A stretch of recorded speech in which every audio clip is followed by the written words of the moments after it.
Hello again, it's me, Maria, and I'm here to do another video as promised. I had mentioned last week that I wanted to do a video called Professional Ignorance, and so here it is. As employers, people who own businesses, people who work in human resource professions, employment agency representatives, department heads, these are essential to being effective in your job and making the right decisions as far as hiring, evaluating, and terminating employees.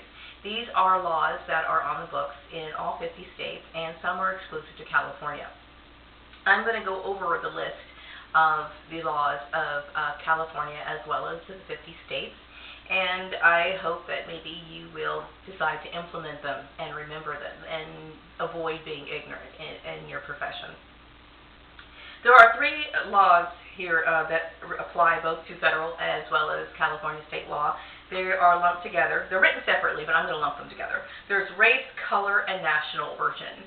And I want to give an example of this because this is very important. Now, I know people you don't want to, I've never wanted people to just assume that I'm touchy about racial issues, because I've pretty much heard it all my life. I've heard it, I've heard racial slurs directed to me. I've been, misjudged based on my race and so on and so forth. But as a manager or somebody who's in charge of people, they don't know where your comment is coming from. And whether it's a joke or you actually mean it, that's not something that people are immediately going to be able to determine. So you have to be careful when it comes to making certain comments. It's just because, number one, you are a leader in your organization, other people are going to hear you, and you are the leader and people naturally follow. So you can actually end up making a very small issue into something big. So here's an example of discrimination. There's several. For example, you have two applicants. They go into the same place of business looking for jobs. Both are qualified applicants. They both have a pretty fair amount of history, skills, and talent, so on and so forth. But they decide to test the African-American applicant, and they don't test the Asian applicant, assuming that the Asian applicant is good at math, and they're assuming that the African-American person is probably going to fall below standards.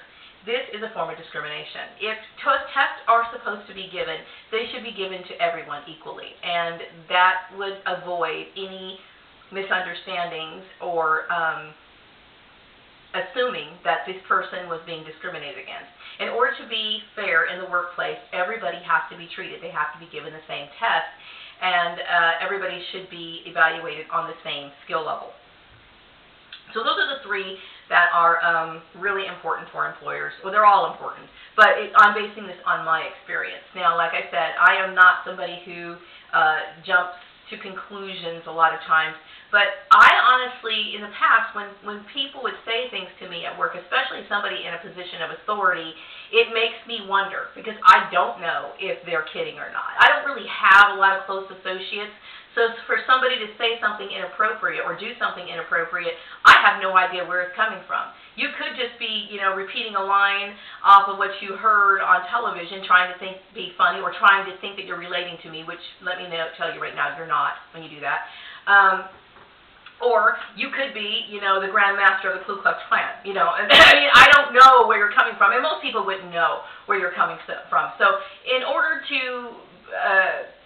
not create issues in the workplace, it's very important that you treat other people as your equal. Now, I know some people have their deep-seated beliefs and they harbor certain, misconceptions or whatever, but in order to be professional, everybody has to be treated the same in the workplace, and that's just the way it is. Otherwise, if there's misunderstandings, and there will be, if you don't watch what you say and what you do.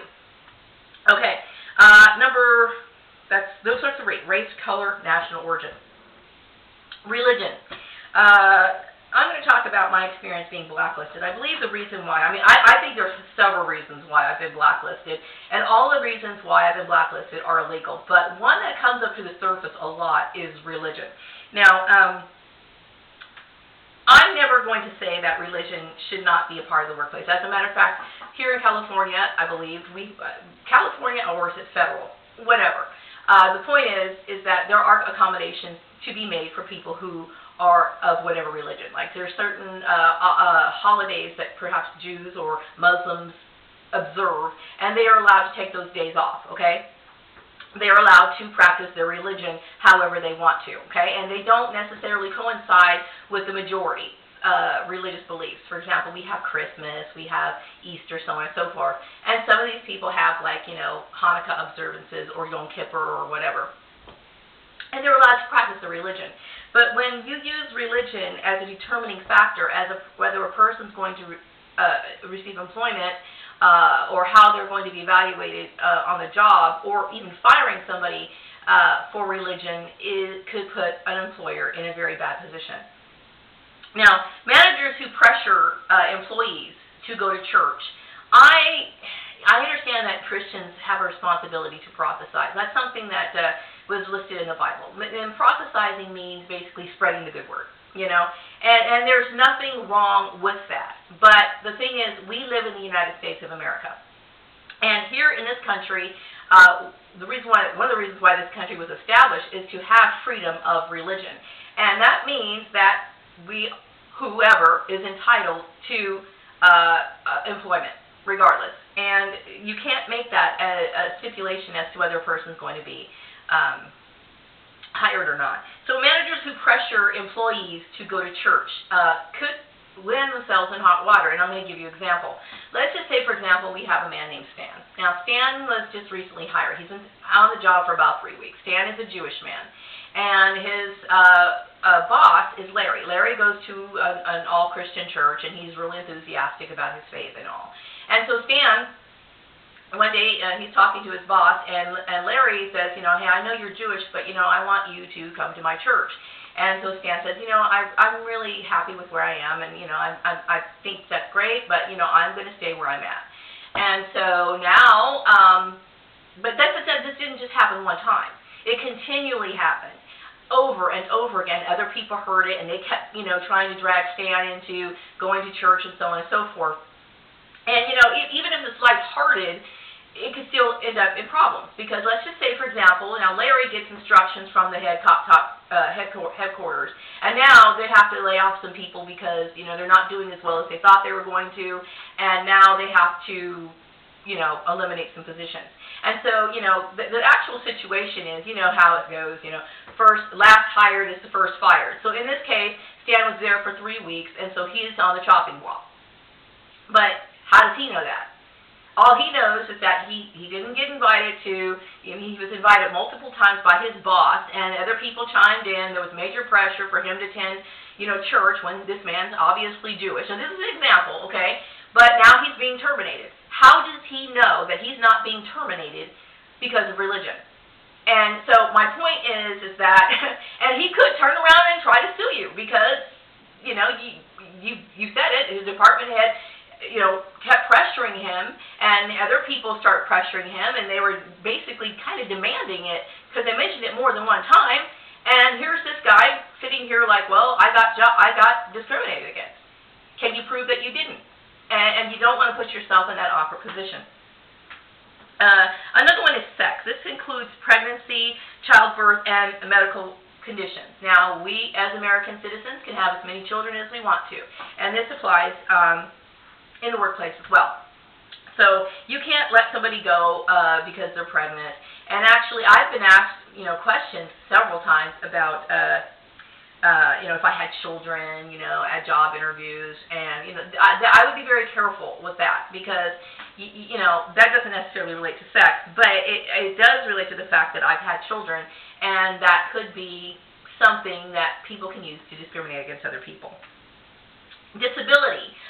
Federal law protects against disability. California emphasizes physical or mental.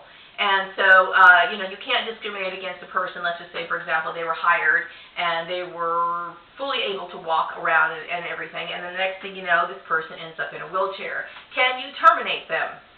I would be very careful about that. And there's accommodations that are supposed to be made, in the workplace. Like, a lot of employers have to have ramps, leading up to the actual walkways of their entries, and there should be accommodations for these people. So this is very important. Discriminating against people for disabilities. Now, in my case, I suspect maybe my family thought that I was a little slow because I hated school as a teenager. No, that's not the case. So my point is, I'm fully capable of understanding what I'm doing, and if to be classified as an actual disability, there has to be medical confirmation of that. Okay? Can't be word of mouth, somebody assuming because you ditched high school in 10th grade that, you are somehow mentally disabled. Or because your makeup wasn't the right skin color tone that matched yours, or, the fact that you studied religion when you were 13 all the way to your 20s instead of going out and, mingling with a bunch of people. That has to be determined by a doctor. It can't be just done through a phone call. Okay? So, anyway, let's moving on. Age. The federal as well as state law protects people who are over the age of 40. That would be me. I am over the age of 40 years old. And, when I first got into my line of work, bachelor's degrees were not required. As a matter of fact, most people my age who are older acquired their skills through whether that be junior colleges, trade schools were really popular. Also, sometimes back then, high schools actually taught kids lessons, so where they actually left high school, they could hit the ground running. Some of these people acquired their skills through high school. Some of them acquired them straight on the job. It was not uncommon for people who started off as secretaries to be promoted to bookkeeper, and then they kind of build their career from there. So it's absolutely ludicrous for you to think that I'm going to have to go back to school to be trained in a profession that I already know. However, I have decided to go back to school to receive my bachelor's degree in accounting, and I probably will try to pursue a career as a CPA. But that doesn't mean that I am not capable or able to be employed. I'm fully able to do my job and then some, as I've so proven, because I'm around a lot of educated people, and a lot of educated people drop the ball, which proves my point, which I will discuss that later on in another video. Genetic information, information about, your background, whether that be through disease, which you're actually made up of, so on and so forth. These can't be used, those issues can't be used against you in the workplace. Citizenship. This is exclusive to all 50 states, and of course that includes California. Got to be careful about citizenship. There are some people who are here for temporary reasons and they're able to work. I can't tell you all the intricacies of all of that because I'm not from that. That doesn't really apply to me. I am a born citizen of the United States of America, but there are some people who are here on temporary visas. Some people are here on who are in the process of getting their citizenship status. So you got to be careful with that. Marital status. Now, this is something that has been used, I suspect, against me. Now, this is something that is exclusive to California, and this little trick could possibly be okay in other states, but in the state of California, this doesn't fly, and it shouldn't fly. Unfortunately, it has flown. Huge. I mean, big time, because many people have done this, and I've been discriminated against based on my marital status. And I'd like to mention how a lot of men use this against their wives. Some men feel like they want their wives to be, little homemakers, or sometimes the family wants people to be homemakers. And so they'll go and they'll make a phone call and manipulate strings. You can't invalidate somebody's career based on a phone call, and that's against the law. California state law, that you cannot discriminate against marital status. Also, you can't discriminate against a person because they're a single parent. These issues don't relate to the job. And like I said, doing this sort of thing could land you in a lot of hot water. So you've got to be careful about how you evaluate employees. When it comes to marital status, I've been asked questions multiple times about my relationship. I think it has something to do with the fact that he comes from a Christian background and all these things in the workplace. And I'm going to tell you what, none of this belongs in the workplace. If I want to confide in a fellow employee or a fellow coworker or whatever, that's between me and him or her or whoever, you know what I mean? We can talk about my issues or whatever, but that's in the privacy of either my own home, on my lunch break, or whatever. This does not belong in the workplace. To discuss my marital issues, it's nobody's business, basically. And people need to remember that. Keep that in the back of your mind. Sexual orientation and identity. This doesn't apply to me, but I know a lot of homosexuals get discriminated against, and I think a lot of people have their biases. But you know what? You need to look at the skills that they have to bring to the office and kind of overlook everything else if that's possible. That's something a lot of people struggle with. But the fact of the matter is, you know what? You can't discriminate against that.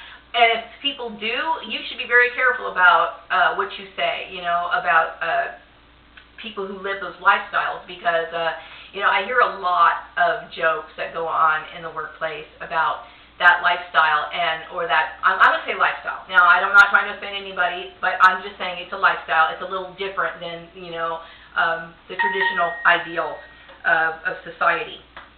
I'm not judging it one way or the other. But one thing I'd like to say about it is just that these people have the right to live just as much as we do.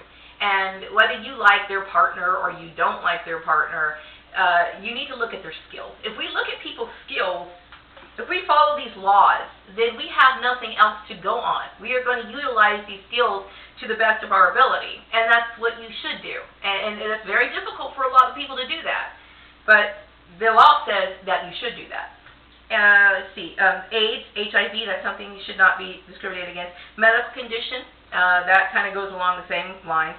Political affiliations and activities. Now, I have been asked so many times during election seasons or whatever, hey, who'd you vote for? Who'd you vote for?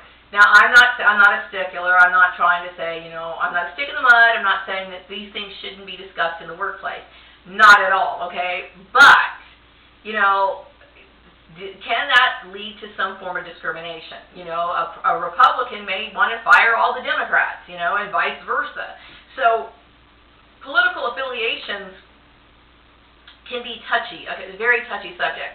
As somebody who works in management, I'm going to say I myself would never engage in that kind of conversation with somebody just to avoid the whole issue. That's me. Now, everybody else can do it, and if somebody else was to ask me who I voted for, if I vote that year or whatever, I might tell you, I might not. But it shouldn't be held against you if you don't want to discuss it. Sometimes political issues are better off left unsaid. I've been to people's houses for dinner, and the old man will be sitting there, with his wife and his family. And then all of a sudden he'll bring up something, political, and I could see his wife's face like, oh my God, I got to get out of here. And the reason why is because these things can cause heated arguments within families, okay? And, these people love each other. Can you imagine talking about these sort of things in the workplace? The resentment can just run high. So it needs to be it needs to be considered, and it needs to be handled with care. Military or veteran status. That's something that shouldn't be discriminated against. So a lot of people think, well, if he's active duty, if we hire him, and he can go off and be called into duty any time. Well, yeah, I guess he could, but then again, the average employee could get ran over by the truck the next day. These people have to make a living somehow, so keep that in the back of your mind. And also, these people are fighting for our country, our rights, so show a little bit of appreciation if you could. Now, this is the one that really gets me. Status as a victim of domestic violence, assault, or stalking. Now, in my situation, I have family members and some so-called friends who are sitting here creating problems in my workplace by making phone calls, emails, text messages, so on and so forth, whatever electronic device they're using. This is not California state law. Now, this is something that shouldn't be taking place, and it shouldn't be discriminated against me, and even worse, these employers are actually participating in it. It's against the law, as well as, now this is not on employment law, but this is California law in general. We have a law against gang stalking. Gang stalking is against the law. It violates people's privacy, and it violates their rights. Now, as far as being under surveillance, do employers have the right to tap employees' cell phones? Yes, they do. They have the right. It's their phone. They can do whatever they want with it. Do they have the right to tap my phone? No, they do not. And so for all the freaky people who've been listening into my conversations in the privacy of my own home and in my own car, and then being stupid enough to spew this information back to me, I have another video to address that. So now my new workplace goals and dreams and aspirations have slightly changed. You know, I have now decided to go back to school, become a CPA. You know, wouldn't I be an awesome CPA? I think I would. And then also my goals, I still don't want to leave psychology. I know too much about people, but I can be used in the workplace. I still think that I'm a leader, and I am a darn good one. I think I have great analytical abilities, thinking skills. I'm also creative. I'm also extremely motivating to many people, and I can contribute a lot to the workplace. So, yes, I'm definitely a leader, and I belong in a leadership role. That is if, you know, the collective is not affecting me anymore. Hopefully I wash my hands of this collective. And then let me tell you what the collective is comprised of. It's comprised of nosy family members, backstabbing so-called friends, and a bunch of twisted and corrupt employers. You know who you are. So anyway, coming up next, I will be doing a video on employment agencies and the illegal practices and the conflicts of interest that proves that they're unprofessional and shouldn't have a job. Take care. Bye-bye.